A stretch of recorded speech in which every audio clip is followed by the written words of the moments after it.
마태복음 27장 1절부터 10절까지의 말씀입니다. 마태복음 27장 1절부터 10절까지의 말씀입니다.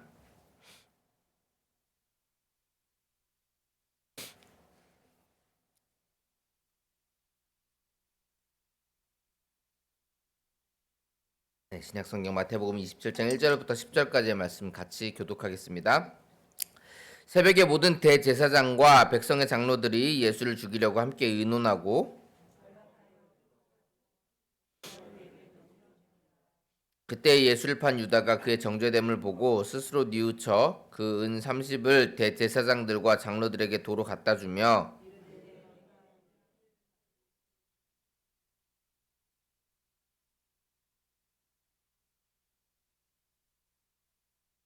유다가 은 성소에 던져 넣고 물러가서 스스로 목매어 죽은지라.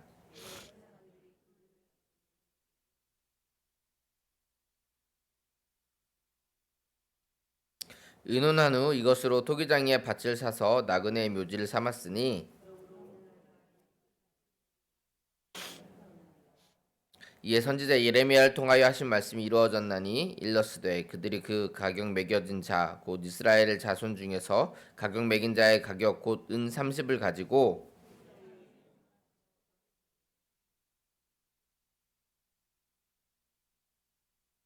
아멘. 네, 우리는 마태복음을 통해서 예수님이 잡히시던 날의 일들을 우리 함께 살펴보고 있습니다. 어제까지 우리가 26장을 살펴봤고요. 오늘은 이제 27장의 앞부분을 함께 살펴보도록 하겠습니다. 오늘 본문은 가룟 유다에 대한 내용이에요. 1절과 2절을 보면 새벽에 모든 대제사장과 백성의 장로들이 예수를 죽이려고 함께 의논하고 결박하여 끌고 가서 총독 빌라도에게 넘겨주니라. 제가 이제 목요일날 말씀드렸던 바와 같이 유대인들에게는 이 사형을 집행할 권한이 없었습니다. 이제 로마의 속국이었기 때문에 그래서 로마의 총독에게 재판을 받아야 했습니다. 그래서 유대 지도자들이 예수님을 이제 빌라도에게로 끌고 간 겁니다. 그런데 3절을 보면 이제 유다가 자기의 잘못을 깨닫습니다. 예수님을 그렇게까지 할 줄을 몰랐나 봐요.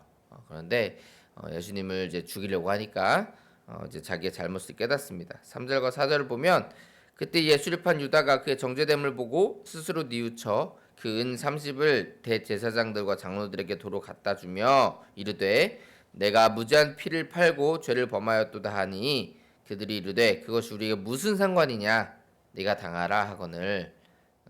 자기 잘못을 깨닫고 대제사장과 이 유대 지도자들에게 그 자기가 받았던 그 은 30을 도로 갖다 줍니다. 그러나 유대 지도자들은 이제 뭐 예수님을 다시 풀어줄 리가 없죠. 그렇죠? 지금 죽이려고 하고 있는데 그래서 이제 유다가 이제 낙심합니다. 이제 자기의 잘못을 깨닫고 나서 도로 은 30을 갖다 줬지만 이제 엎질러진 물이에요. 주워 담을 수가 없는 겁니다. 낙심을 해서 결국 그 은 30을 성소에 던져넣고 스스로 목숨을 끊습니다. 여러분, 이 욕심으로 살아가는 사람의 최후가 어떠한지를 이제 보여주는 장면입니다. 자, 그런데 대제사장들은 이 유다가 던져놓은 은 30을 성전고에 넣지 않습니다. 성전고에 넣지 않고 그것으로 토기장이의 밭을 사서 나그네의 묘지를 삼았다 이렇게 말합니다. 그리고 그 밭을 이제 아겔다마, 이제 우리 여기는 피밭이라고만 써 있는데 이제 헬라어로 아겔다마라고 합니다. 우리 사도행전에 보면 그 이름이 나와 있어요. 아겔다마, 그 아겔다마의 말뜻이 피밭이라는 뜻입니다. 그래서 그 피밭 이렇게 아겔다마 이렇게 불렀습니다. 대제사장들이 그렇게 한 이유가 있습니다. 그건 뭐냐면 자기들이 생각해도 그 재물이 깨끗한 재물이 아니었던 거죠. 그러니까 조금 바꿔서 말하면 이 대제사장들도 자기들이 한 행동이 잘못된 행동이라는 걸 알고 있었다라는 거예요. 양심에 걸리는 거죠. 꺼리낌이 있는 거죠. 스스로 자각하고 있었습니다. 그러니까 결국 유다도 그렇고 대제사장과 유대 지도자들도 이 모두가 다 자기들의 한 행동이 떳떳한 행동이 아니라는 것을 사실 스스로 알고 있었다라는 것입니다. 여러분 그 제가 목요일날 유대 지도자들이 행했던 불법에 대해서 말씀드렸잖아요. 그걸 자기들이 모르고 했을까요? 거짓 증인들, 거짓 증거들 이렇게 내세우면서 자기들이 이거 사실은 불법인데 이런 거 몰랐을까요? 거짓말하는 거 자기들이 스스로 몰랐을까요? 알고 있었죠. 알고 있었음에도 불구하고 자기의 욕심 때문에, 자기의 더러운 이득 때문에 모르는 척한 겁니다. 그 자신들의 악한 행동을 모르는 척 그냥 그렇게 행했다라는 겁니다. 여러분 이러한 모습이 우리 가운데도 있지 않은지 우리가 좀 살펴봐야 되겠습니다. 제가 그런 말씀 한번 드렸었죠. 저는 이제 뭐 이런 일을 해도 됩니까? 이런 일이 죄가 아닙니까? 이런 질문들 이제 종종 받는다라고 제가 말씀드렸었잖아요. 제가 이제 사랑으로 행하지 않는 모든 것이 다 죄다 이렇게 말씀을 드렸었습니다. 그런데 우리가 평소에 살아가면서 이게 내가 지금 사랑으로 행하는 건가? 사랑으로 행하지 않는 건가? 뭐 이렇게 항상 생각하면서 다 이렇게 행동할 수 없잖아요. 그렇게 살아갈 수가 없잖아요. 하나하나 막 꼼꼼히 매 순간마다 이렇게 생각하면서 살아가기는 어렵습니다. 자, 그래서 하나님은 우리에게 양심이라는 것을 주셨어요. 양심이라는 것을 우리에게 주셨습니다.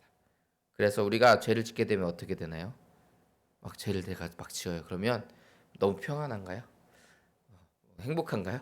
죄를 지었는데 두근두근 막 그러고 떨리고 두렵고 이런 마음이 들잖아요. 그렇죠? 죄를 짓거나 죄를 지을 생각을 하게 되면 떨립니다. 무섭습니다. 두근두근 돼요. 그래서 저는 이렇게 대답을 합니다. 조금이라도 마음에 걸리는 것이 있으면, 조금이라도 내가 두렵거나 조금이라도 걱정되는 것이 있다면 그것은 죄일 확률이 높다. 이렇게 저는 말씀드려요. 그러니까 조금이라도 마음에 걸리는 것이 있다면 그것은 안 하는 것이 좋습니다. 외면하지 마시고, 내 양심을 외면하지 마시고, 이거는 하지 않는 게 맞구나, 이건 죄구나 이렇게 생각을 하시고 안 하시는 것이 맞습니다. 근데 우리의 욕심이 자꾸 그걸 하고 싶게 만들어요. 자꾸 막 하고 싶어요. 죄라는 건 사실 우리가 스스로 자각하거든요. 그러나 그걸 자꾸 하고 싶어요. 왜요? 그 욕심이 나서, 그리고 더러운 그 이득이 나에게 유익을 줄 것 같으니까 막 그러는 거예요. 여러분 이 유다도 자기가 잘못된 길로 가고 있다라는 것을 자각하지 못한 게 아닙니다. 심지어 예수님께서 직접 말씀하셨잖아요. 나와 함께 떡에 같이 손을 넣는 자가 나를 팔 거다. 예수님이 지금 뻔히 다 알고 말씀하시잖아요. 그럼 유다가 그거 못 알아들었을까요? 예수님이 다 알고 계시네? 이거 알아들었어야죠. 그런데 끝까지 가잖아요. 끝까지 가잖아요.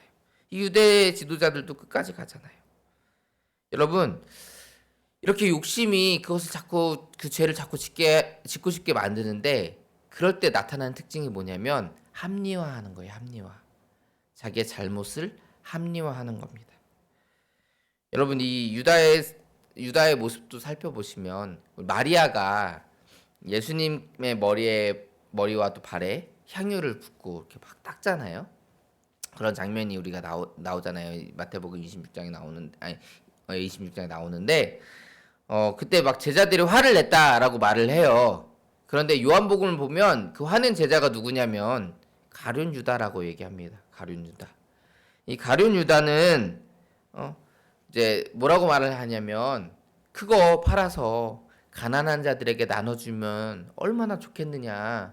왜 그걸 어떻게 거기다 허비하고 있느냐. 이렇게 얘기한단 말이에요.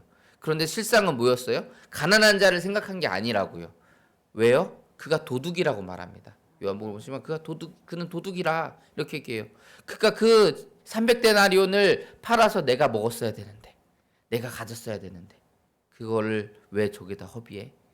자기 욕심 때문에 가난한 자들을 위하는 척 합리화했다라는 거예요. 그런 모습이 나타납니다.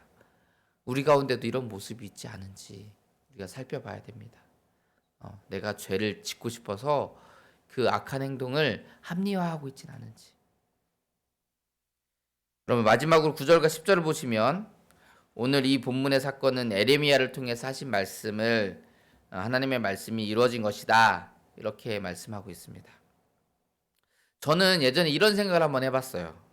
이 유다가 예수님을 팔아 넘기는 이 정말 말도 안 되는 그 큰 죄를 저질렀지만 사실 그런 유다의 행동 때문에 어떻게 보면 예수님이 죽으실 수 있지 않았을까. 그래서 이러면은 어쨌든 이 유다를 통해서 하나님이 말씀을 이루신 거 아니야? 이런 생각을 한 적이 있어요. 저희 어머니가 이렇게 말씀하시더라고요. 쓰임을 받아도 선한 일에 쓰임을 받아야지. 그런 악하게 쓰임을 받아도 되겠냐? 이렇게 말씀하셨는데 여러분 가룟 유다는 하나님께 쓰임 받은 것이 아닙니다. 우리가 주의해야 돼요, 그렇죠? 요한복음 13장을 살펴보시면 마귀가 유다의 마음에 예수를 팔려는 생각을 넣었다 이렇게 말합니다. 그러니까 유다는 하나님이 아니라 마귀에게 쓰임을 받은 거예요. 그러니까 유다는 핑계할 수 없다라는 겁니다. 나 때문에 하나님 뜻이 이루어진 거 아니에요? 이렇게 핑계할 수 없습니다.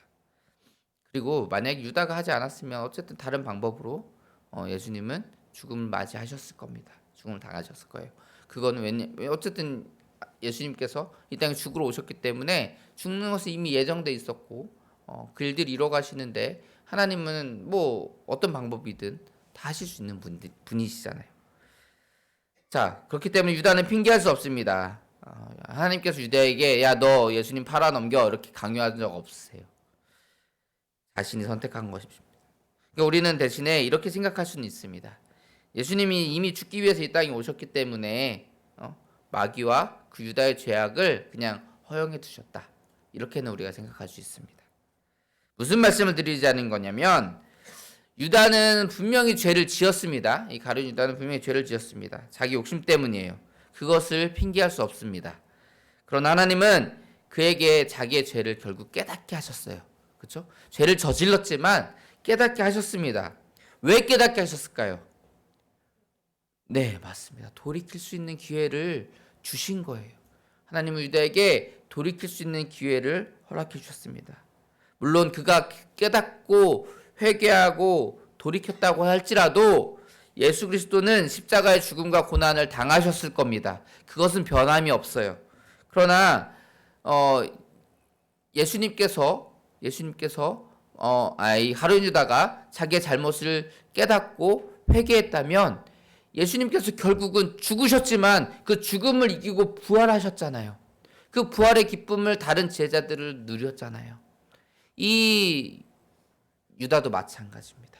유다도 만약에 내가 이거 잘못된 행동이었구나 깨닫고 회개하고 하나님 용서해 주세요 돌이켰다면 그러면 이 유다는 그 예수 그리스도의 부활을 함께 누리는 자가 되었을 것입니다. 예수님이 용서하지 않으셨을까요? 야, 넌 나 팔았으니까 너는 용서 못하겠어 이러셨을까요? 예수님께서는 그 유다까지도 이 예수님 팔아넘긴 이 배반한 유다까지도 사랑하셨습니다. 그러나 이 유다는 결국 회개하고 돌이킨 것이 아니라 자기의 목숨을 스스로 끊고 말았습니다. 사랑하는 성도 여러분, 우리는 다 연약한 존재입니다. 그걸 인정해야 돼요. 우리 안에 죄성이 있어서 때로는 죄를 짓고 싶은 마음이 들고 때로는 그 마음과 같이 죄를 짓기도 합니다. 그러나 하나님은 그런 우리를 그냥 내버려 두지 않으시고 우리 안에 우리 마음 가운데 그것은 죄라는 것을 알게 하셨습니다. 양심을 주셨어요.